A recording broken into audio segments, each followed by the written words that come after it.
মেদিনীপুর ভালোবাসার শহর, কিন্তু আজ থেকে অনেক বছর আগে এই শহরটি ছিল ভূতেদের আঁতুড় ঘর। বর্তমানকালে আলোর ঝিলিমিলিতে ওরা হারিয়ে গেছে ঠিকই, কিন্তু ওরা নজর রেখেছে মানুষের ওপর।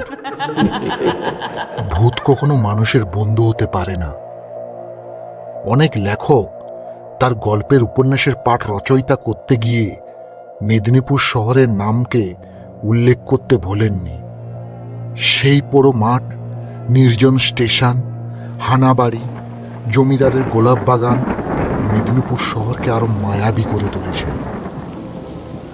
আমার দাদু স্বর্গীয় সত্যেন বসু কাজের সূত্রে মেদিনীপুরে কাটিয়েছেন অনেক বছর। একটি ঘটনা ওনাকে সারাটা জীবন তাড়া করেছিল। একটি ভুতুড়ে হোটেল আর সেই কালো রাত তার শেষ জীবন পর্যন্ত তাড়া করেছিল। আজ আপনাদেরকে ওই গল্পটা শোনাই।